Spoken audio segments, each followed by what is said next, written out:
All right. Welcome to Stocks and Squats. This is L. Jermaine Russell, and it is November 12th, 2020, roughly 7:25 p.m. The market closed about 3 hours ago, but I wanted to go over two distinct trades that I made today. I know I harp a lot on the bullish engulfing candlestick pattern, and I know that it particularly works. Um, Roughly, probably about 80% of the time, it works. But there are cases when it doesn't. And identifying when those cases happen is particularly good. So, with that being said, let me get started. But before I get started, let's please like this video and subscribe to my channel. I try to come out with as many videos related to finance and fitness as much as I can. Particularly, I don't have a new fitness video out because Adobe Rush, the app, it started to crash on me. It's been crashing pretty much the whole weekend, from last weekend up until this week. So I am looking for other ways of editing my video so I can put it on the YouTube channel. But you will have a new video on the fitness side coming soon. But in the meantime, let's get to the finance part where we learn how we did on our trade today. So NIO and Palantir, two stocks that I held overnight. Both I was anticipating a swing trade with. Palantir definitely wasn't going to hold that long. NIO wasn't going to hold that long. And I'm going to show you why I probably could have held on longer to NIO, and where I sold Palantir was the best place to sell. Right. So, with NIO, as you can tell, over its history, it has pretty much wasn't doing anything up until this year. And this year, there's been a lot of clamor, a lot of noise about EVs. And this one, NIO, is being considered the Tesla of China. So once you start tagging Tesla to anything, you start to get more market chatter where there is a chance that this stock could go up, right? Just off of bullish sentiment purely alone, right? On this side is the option price chart. I typically have them side by side so that I can monitor what the stock price is doing, because usually there's more volume in the stock price than there is on the options chart. But the movement is relatively the same, right? It's not going to do something extremely different from the actual stock price itself. It will, it will be generally the same. And so let's zoom in a little bit here on the stock price chart. As you can tell, it did all the extra movements. And let's look at it, right? Because it's extremely overbought. This is not something I would typically buy because it is overbought so much on the RSI, right? I like it when it's coming from the bottom and then starting to curl on up, like with Workhorse. But we'll get into that for tomorrow. So, or over the weekend. So, like with this stock, right?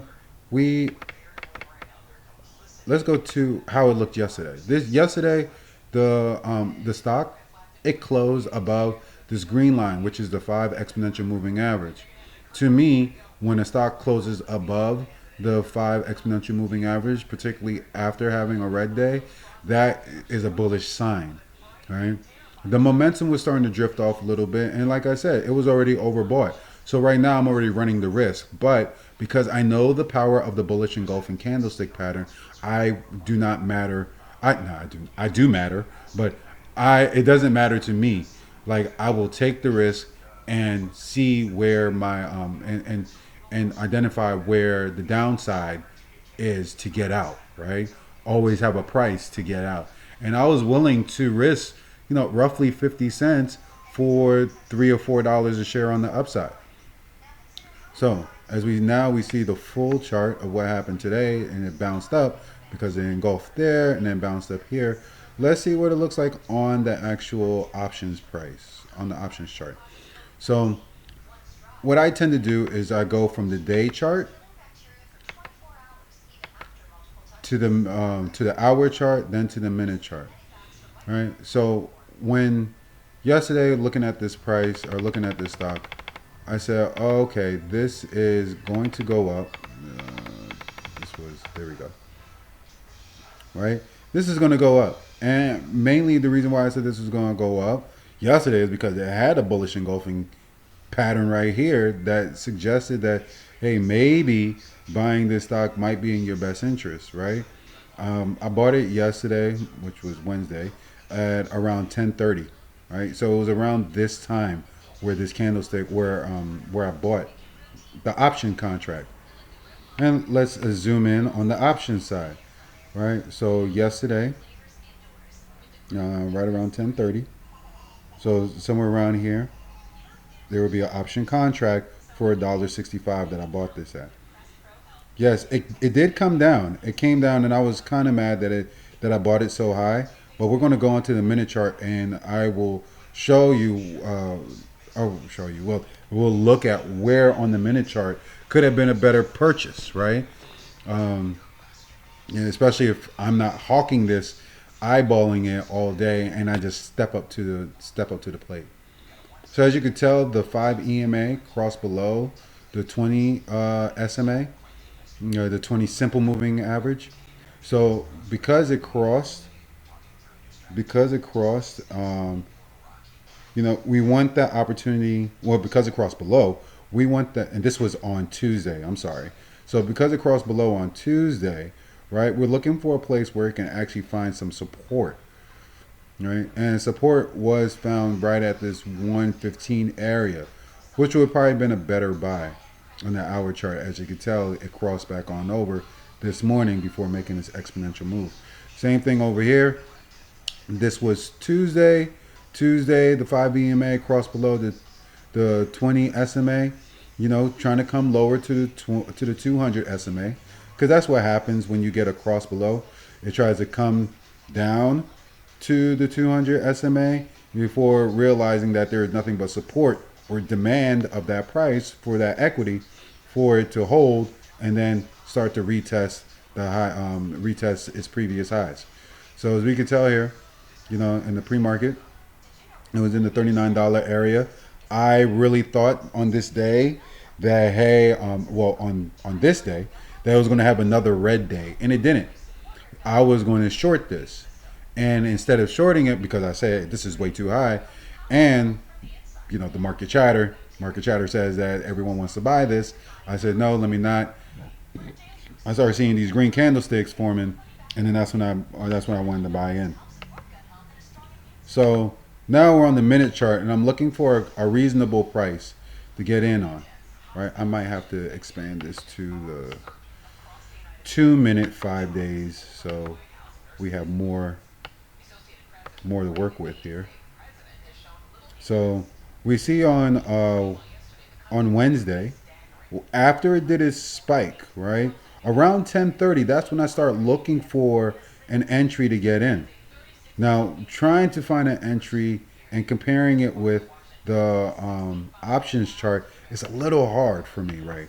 This is probably one of the biggest things that I have to really, really work on, is identifying where it is, where on the chart where I can really get a good price and not feel like I'm buying way too high on the options contract.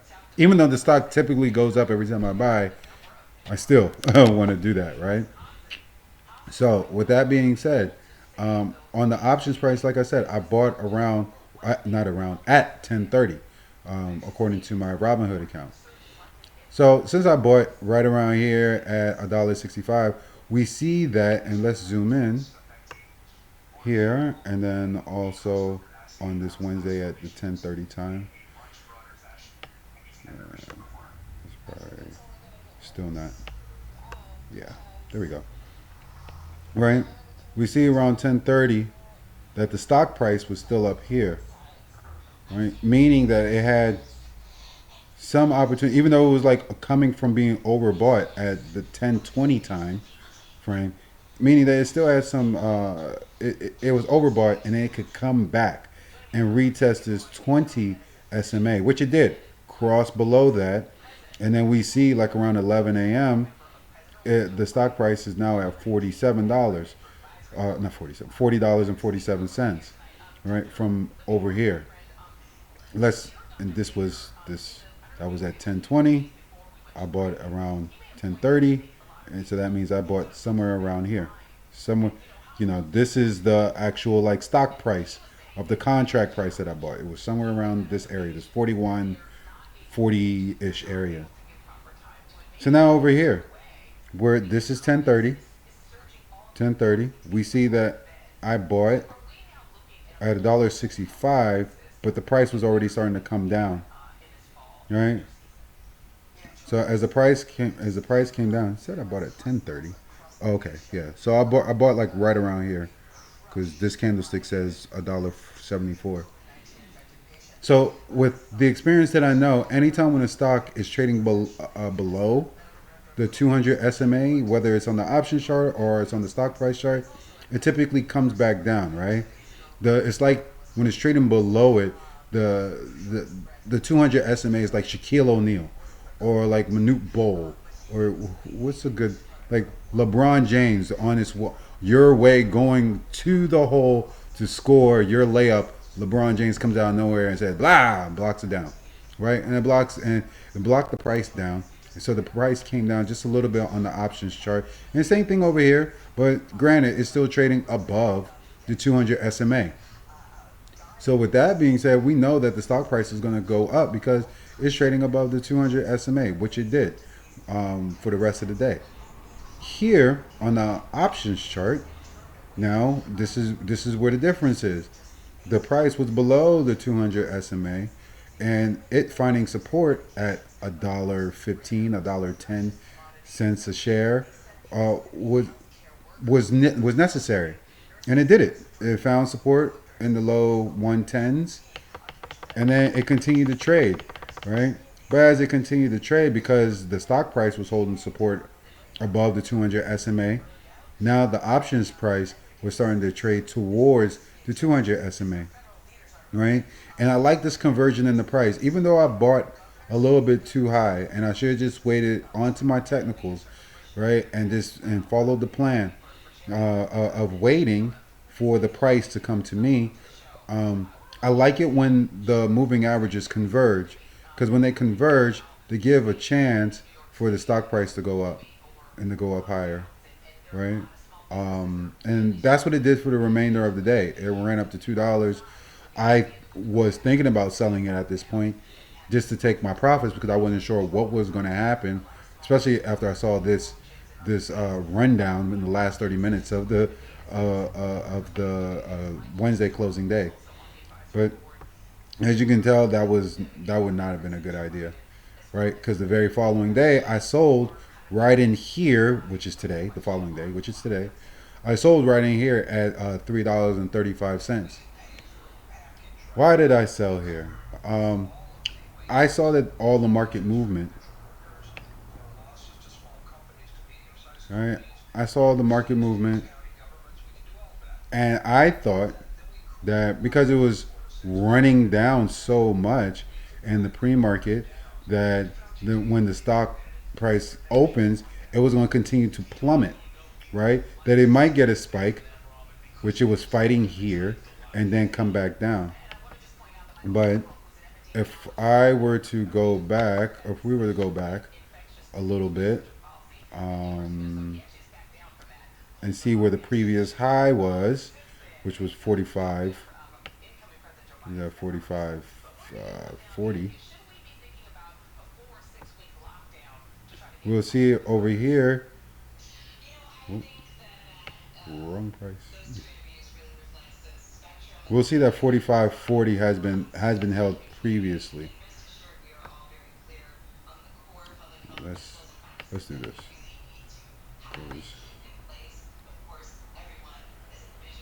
Oops, there we go.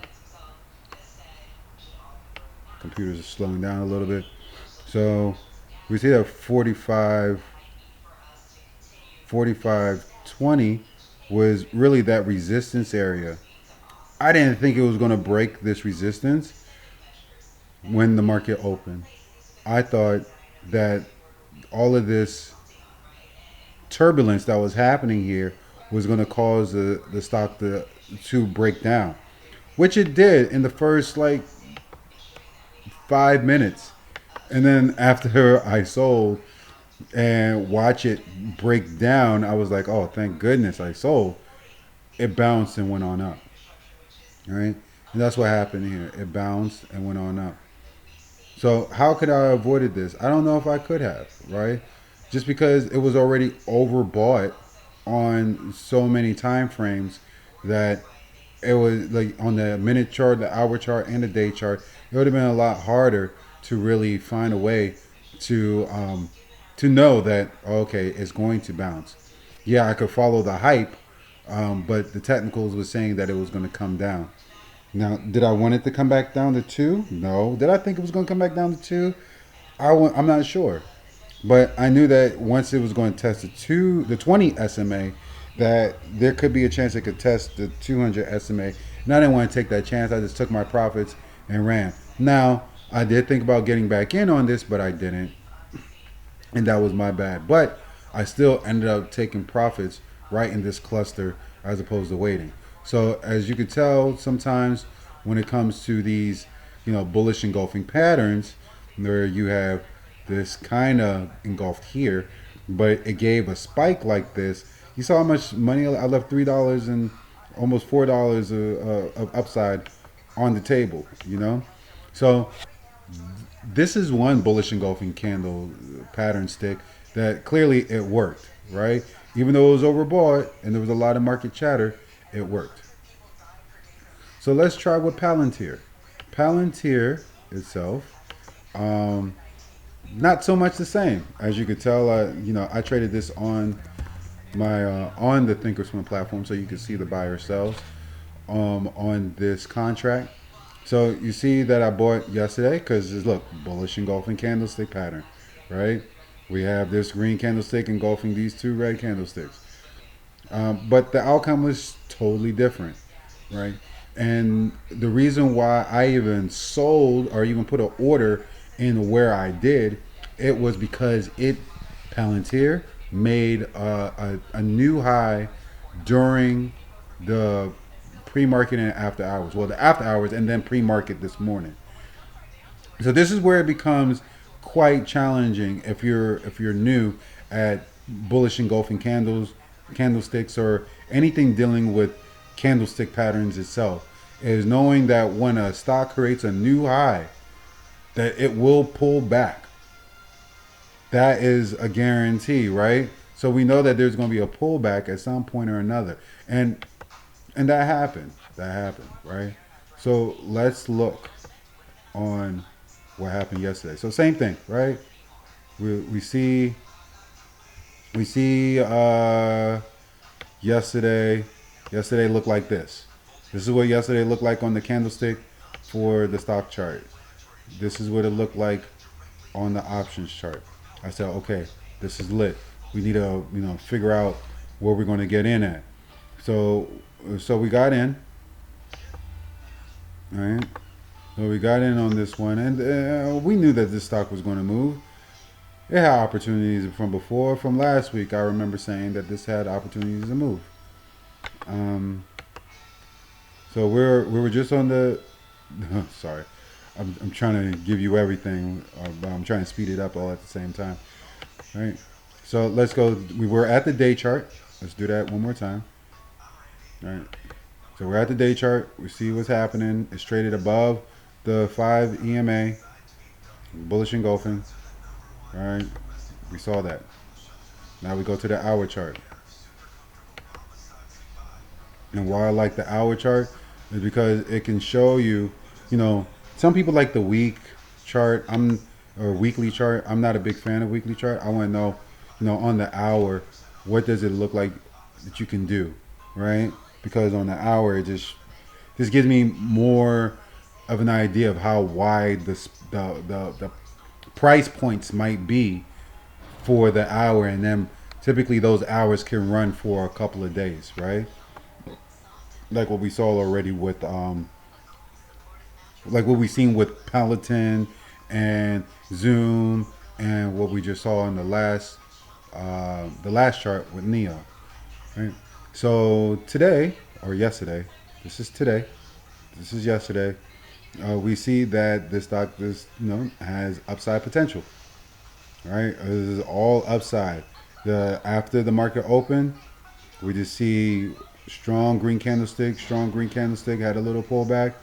Bullish engulfing. This engulfing candlestick right here between 11 and 10, 11 and 12. We have this engulfing, and then we see that there's more of a pattern. But you see here, when a stock, especially around this 4 a.m. time, because this time that's when it sucks, right? Because Thinkorswim doesn't have this option open and available for traders to really trade. If you have Webull, I've heard that you know that actually gives you an opportunity to be available to open or close your trades in the pre-market. So now when we're looking at how a new high was created here, and once that new high was created, we see how overbought it was. This is like extremely overbought already. So right now I already have my order ready to go. I said, you know what, $2.20. First, I said $2.15. Then I moved it to $2.20. I don't think that part really matters. What matters is identifying how high the stock can go once it makes a new high. Because once it creates that new high, it's coming back, baby, and there's no way you're gonna be able to stop it, especially in the pre-market. So when the pre-market comes and opens up, which now we should go to the minute chart. We see that there was a green candlestick here, but there's also a cross here. That cross is good enough to know that once that cross happens, it can potentially go to the 200 SMA, right? Um, and that's what it tried to do. It tried coming down to the 200 SMA, then it come down to 1230, but that's okay. But there was news behind this one too. So the news was that they were going to come out with earnings in the after hours. And as you can tell, this is today or this evening after hours. This is what happens when after markets after their earnings was released, right? It sold off. They did need to diversify their portfolio on clients that they had. So that was one thing that the market was looking for, and they kind of got it. And so that's why it kind of recovered right now. And it's up like 20 cents after it sold off from this morning. But essentially, um, like I said, it made its new high and started trading below the 200 SMA. Once you start trading below that 200 SMA, you make any crosses in the moving averages, not just on the hour chart, but also on the minute chart, it's going to suggest that there's going to be a nice dip down. And that's what happened here. So essentially, the minute the market was open, I had my opportunity of selling it. I sold it. I sold it, immediately once I saw that cross, because I knew coming into this day that Palantir was going to be a swing trade. That was my goal. I said, this is a swing trade. It's coming out with earnings. I don't want to hold it to the end of the day. It already made its new high. Let me just get my profits and get out. Did I know it was going to make a deep dive like it did? No. I had no idea. But I knew it was trading below its 200 SMA on the minute and the hour chart. So getting out just to take my profits would be just fine. And then once the market digests the news, then it will have some opportunity to rebalance itself out, and I could possibly get back in. But right now, I wouldn't even touch it. I will see what it looks like when the market opens up. But that's just a noticeable difference, right? Is being able to identify when you have these bullish engulfing candlestick patterns. Oh, did I show you the time that I actually bought it? Because I think that helps too. Like knowing the time that you buy, certain stocks help. So I bought this right after lunch, like going in at 2, right? It wasn't at lunch, but at 2 p.m. I bought this, right? It's trading above the 200 SMA, and it was starting to pull back a little bit. So because it was pulling back after being overbought, I said, okay, well, this is the continual uh, sideways action, and it was gradually hiking up as it was going sideways, as volume was pouring in. So I figured that these were a good enough reasons for me to get in. Traded above the 200 SMA. The 5 EMA consistently trades above the 20 SMA, and giving me a nice average price in here, around that, 115 to $120 area. So because that all of these things were matching up, I figured that this would be a good time to buy. And this is where I said this will be a good swing trade. And that it was. It was a good swing trade. I didn't try to, overdo it by thinking it will go to 3. Kept it reasonable and said, hey, if it goes $1, we'll take that dollar. So it went to 224, $2.40, I'm sorry. And I sold at 220, right? So I took my profits and that was it. I'm more upset about not holding NIO, because I got more distracted on how Palantir responded and thinking that it might affect how NIO might respond, even though they're in two separate markets, right? So, or at least two separate industries. So, this is what I essentially wanted to share with you, that even though you have this bullish engulfing candlestick pattern, it can go two different ways, right? This is Palantir.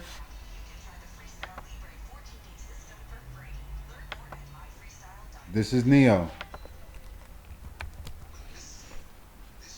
Two totally different, ideas, two totally different outcomes and projections on where the price should go. So hopefully this helps. Maybe we'll see a similar movement with, I don't even know if I should show you this, but I'll show you. Hopefully we'll see something similar with Workhorse. Workhorse, as you can tell, I bought this a couple of times before. And it probably worked out or it didn't work out. I think it worked out quite a couple of times on the upside as I sold at the top. But at the same time, now that it's come down, I want to see, this is the share price that I was buying. Now I want to see how it's going to do on the option. So we'll see how this works. We see that we got this cross here, we got our cross here, showing that there might be some upside. I'm gonna hold this for a little bit, and hopefully LI comes up. LI, the next electric automaker, comes out with some good earnings news, like XPing did or XPIV did, XPEV, and we can be able to continue to profit, right? So profiting is key. You can't go broke taking profits. So if you like anything that you heard, you have anything that you want to add to this video, please do so in the comment section below. Thank you for listening. Once again, my name is Jermaine Russell. This is Stocks and Squats, and I'll see you on the next video.